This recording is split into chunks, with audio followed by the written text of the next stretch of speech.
Hey everyone, welcome back to the virtual classroom. I just want to take a moment to show you how I would use a Zoom meeting to teach a live small group reading lesson over main idea and supporting details, which I know is a major standard across the United States, so I thought, why not? So this is a remediational, or it could be a whole group, just depending on the level that you're using. I found these passages online, and so just something I already had that I already could use based on in my own class. So just something from Teacher Paid Teachers. The thing that I use to make it an image, as I talked about in my blog, is this tool called Snip and Snip. Let's just go ahead and make me small. So Snip and Snitch that I talked about on the blog. You can use this to screen clip anything. So you just click that and it'll make it into an image, so you can do that with any digital resource you have, and then just save it as an image, and then you can upload it to wherever you want it to be. So that way your students have it digitally. You're not breaking any copyright laws because you're not mass producing it and sending it to teachers across the United States. You're just using this with your kids just like you would normally do in your own classroom, where you printed it off on several pieces of paper or posted it onto your smartboard, whatever. So as long as you're not sending it out to the masses, you're not breaking any copyright laws by just making it into an image, so you can upload it to where you want your kids to have access to it. So that's that. Got that out of the way. So you'll obviously be in Zoom. Obviously, I would then app share the source that I'm going to be at. So in this case, it is Desmos. In the chat, I would put so I would share that, but I'm not going to, but this is what I would do. And so I would share the application on which I want my kids to see, which would be this one right here. So I would share that so my kids could see the code that I want them to be at. In the chat box, I would then put that link in there so that way they have it. So I would just copy this link, put it in there for everyone to have, and it becomes a live link for everyone to see. When they do that, it will take them to here. So let me move myself over here. So it'll take them to this website, and all they have to do is click join. When they do that, it will take forever. But you'll tell them, okay, I just click continue without sign in.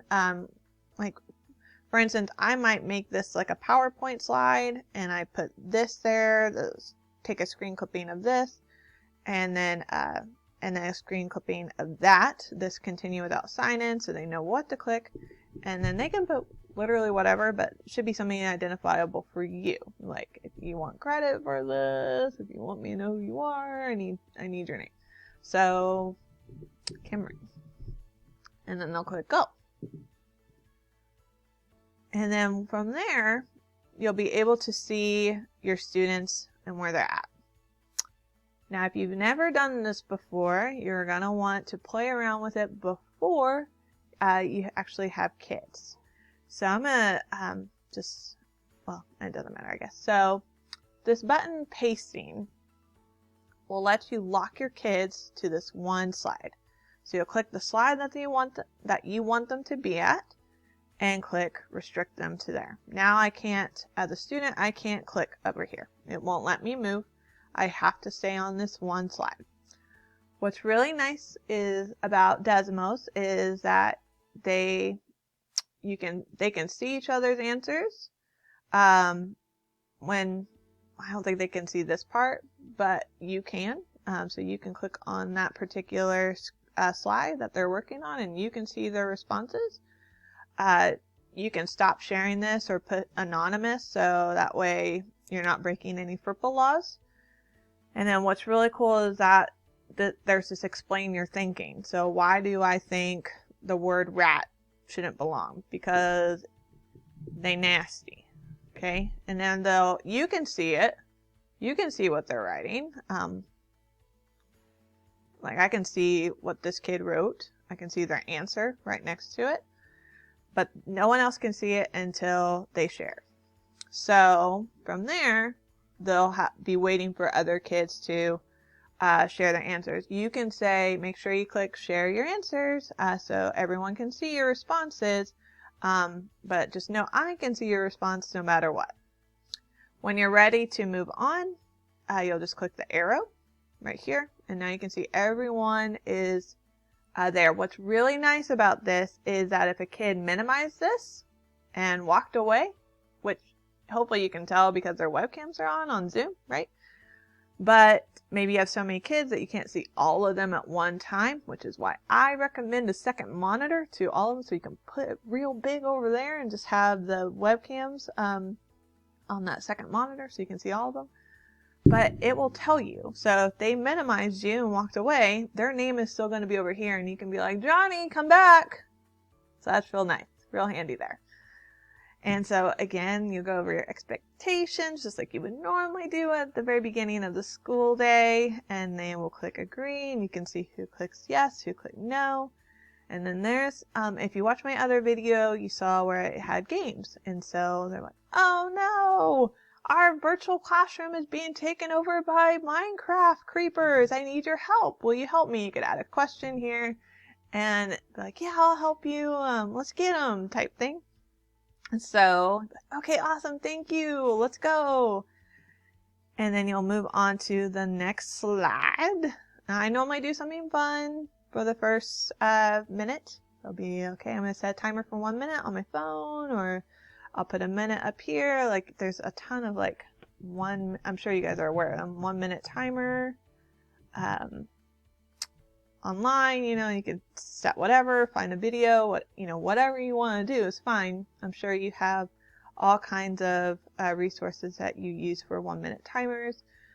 Set that. When it goes off, you go back to the slide and see everybody's responses. So Kimberly likes cinnamon rolls. My favorite is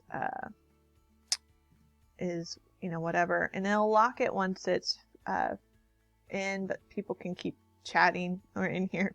So just let them know that you might be writing over somebody's. It might change, whatever. Just be aware.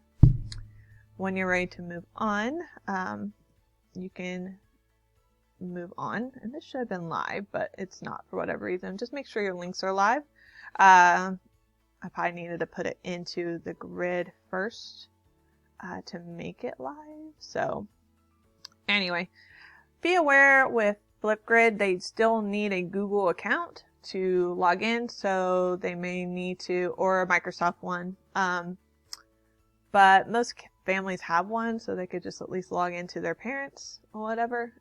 But if you have a Google Classroom, you can, hopefully they have that already. It's just something to can be aware of.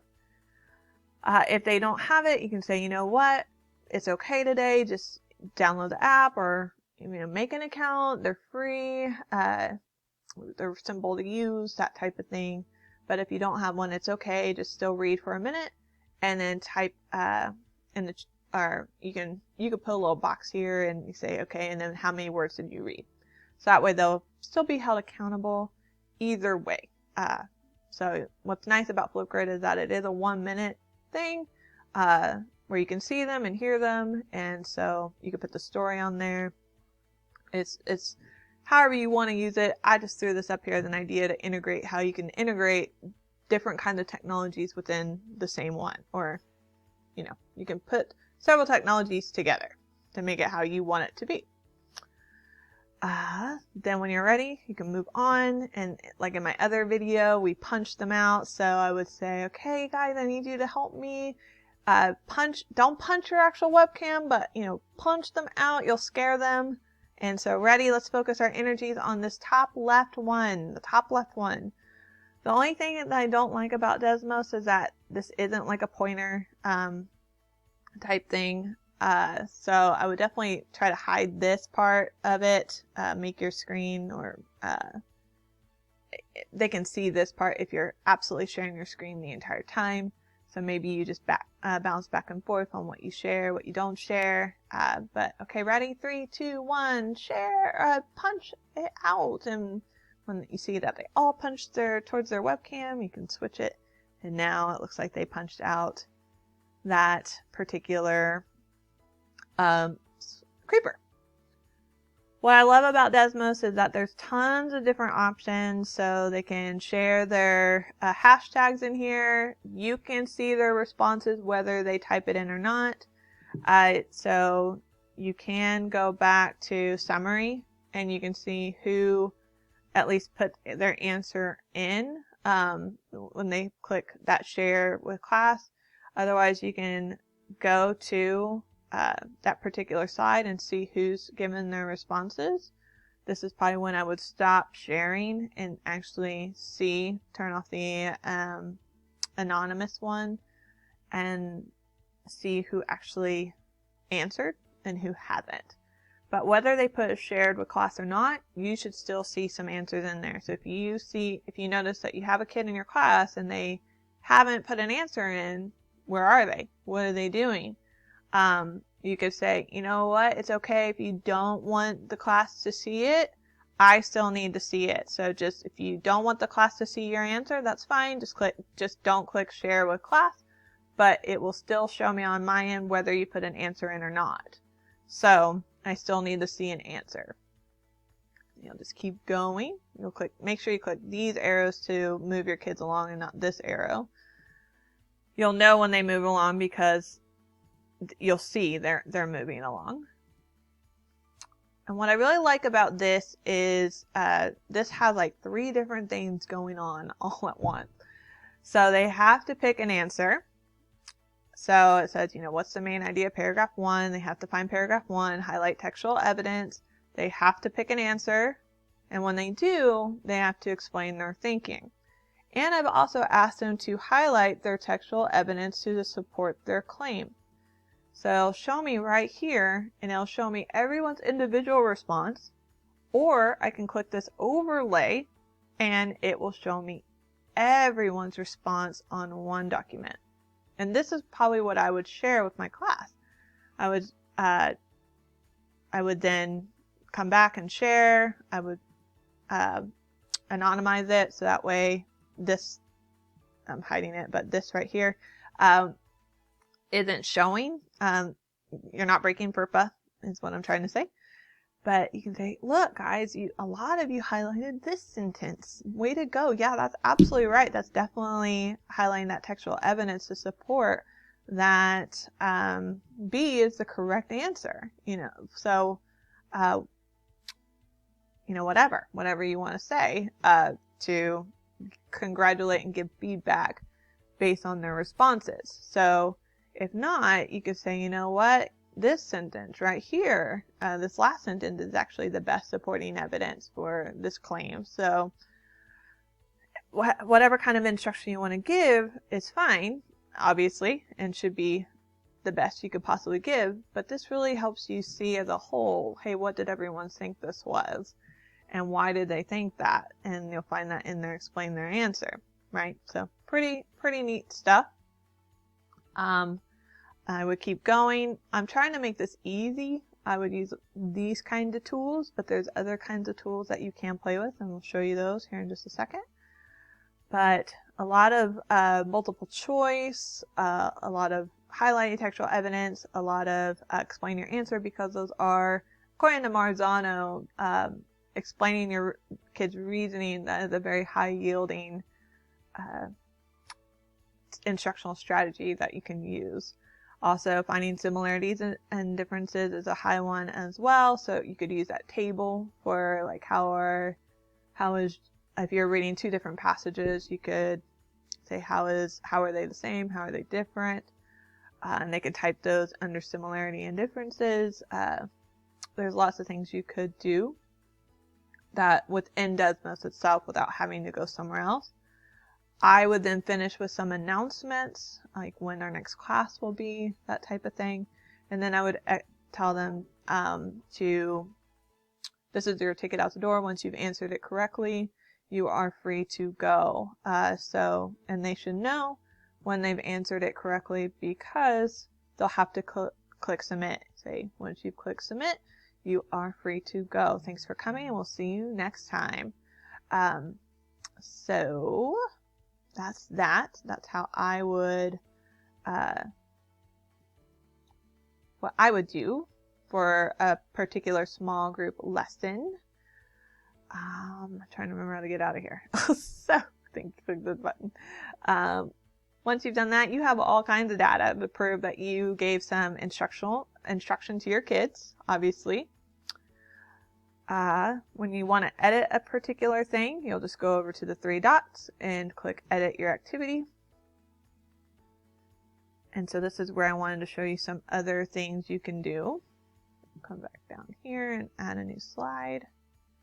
So there's lots of choices here. If you're doing a math class, you could do graphs, tables, sketch. This is where I did the highlighting. So I just changed that background. So this is where I said you could use that sketch and the Snip and Sketch a tool, and then you just upload it as the background if you want them to actually manipulate the text. Media is just that. It's a picture. I think you can do a video as well, which is handy, but media does not allow the students to manipulate it. It's just media. It's just like looking at a picture or watching a video. The notes is where I put the actual question. So for instance here, this is a note. So the question was actually in here, and then the choice was just, it doesn't have a place to put the question. So you have to put the question in the note. Input is just that. They're putting their input in, they're typing out their short answer, whatever it may be. You can do math as well for your upper grades. And some other things that you can do is a card sort or order list. Card sort can be fun, but it's not as user-friendly as you would like it to be. So you could use an image. I've done that before, like have those task cards and take a screen clipping of the task card and done it that way. You can do text, and I've done like, I put a note in here or an instruction to put like equals main idea and what's the up button? I'll just say, yeah, there it is. Okay, equals supporting detail. So then when I did my text, I would make sure it started with that, and then type out the main idea and then a supporting detail to go with it, whatever. That's an activity you can do. And then order list is exactly that. You just put things in order, have the students put things in order. So if you're doing a sequential activity, this is great for that. But this is Desmos and how I would use it in a Zoom classroom. It's lots of data, lots of control, because you can, I know I locked it to just one screen, but you can actually, I'll show you, go back to that, done. You can actually lock it to several screens. So if you wanted students to work on several different slides all at one time, you could just lock it to those particular slides. So paste to here, and you restrict them to just those slides. So students who are here can now just go to those slides. So just to show you, I'm on the last one, and I can only go to 4. I can't go any further. I can't go further, and I can't go back past those, and it tells you where they're at. So when they move, it tells you that they move, and so that's really, really cool. A really handy tool, especially in this virtual world where you're not sure whether your kids are there or not. So if you notice your kids not moving around, then you can kind of call them out, be like, hey, are you doing okay? Make sure you click those arrows on the top right hand side. And again, like I said, if you restrict your kids to just these slides, but they're still over here, that means that they minimized you and walked away, or they exited out of the site completely. Either one. If that happens, they can come back in. You'll just want to hide that person. So that way you don't get confused. So you can always hide students when they when they log back in. If they have an account already here, then it just brings them back up to speed. You don't have to hide that kid. So that's Desmos. I really hope this helps you. I hope this helps you with your small group classes. I hope this helps you with maybe some other activities, whether they are not live. This helps you see how you can integrate some different technology together. So if you wanted your kids to then take a quiz after this, you could put a link in the notes to a goformative, and they could do it that way. That will give them several different questions on one screen instead of just one per slide, like here. So I hope this gives you some inspiration that you can use Desmos for reading and also for math, and you can have some control in your live sessions and still put some interactive games here and integrate some other technology. So really hope this helps you. If there's other ideas or other technology you would like to see, don't hesitate to comment. If you like this video, make sure you like it. And then also, sharing is caring, so make sure you share this with a colleague who might benefit from it. Make sure you subscribe, because I'm always going to be coming out with more videos to help virtual teachers, whether they're full-time or just here for temporarily during this whole crazy pandemic. So thank you so much, and I will see you next time.